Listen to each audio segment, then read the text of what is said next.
Hey everybody, talk to you about real estate, especially the rental market.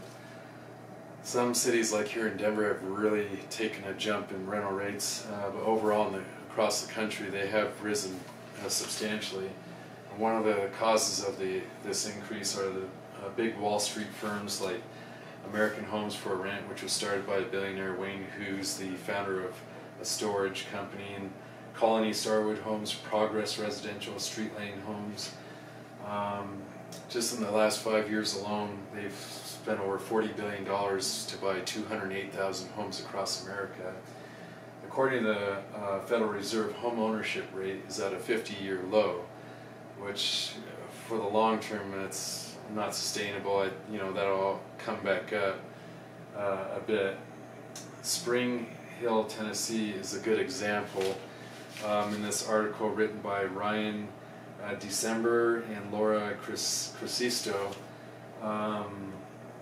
they said 5% of the houses in Spring Hill are owned by these big firms, which equates to them owning 3/4 of all rental units.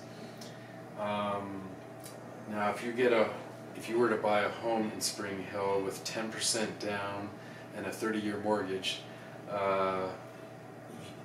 if instead of doing that you decide to rent, renters are going to pay 32% more than being an owner, which is really bad.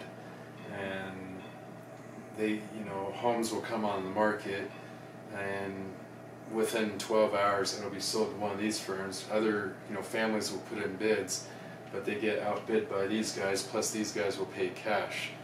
So I'm not criticizing them, because I'm all for, hey, if the market crashes and you can buy cheap homes, I'm all for that. If I had the money, I would have done the same thing. But some of them are being nasty about it. Like, they'll buy the homes.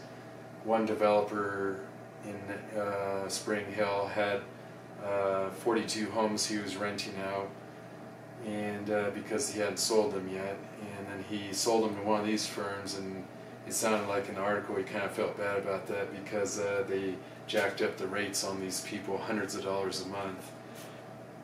So it's actually not sustainable for the long term, because one of the CEOs said, yeah, we're just going to keep jacking up rents every year. Well, people will eventually say, you know what, I'm going to leave. I can't buy a house, and I'm not going to keep paying rent. But I just thought this was interesting that these Wall Street firms are really getting into this, and they're not flipping the houses to sell them. They're in this for the long term, and they're looking to grow and continue to buy homes. So anyways, we'll see what happens with that.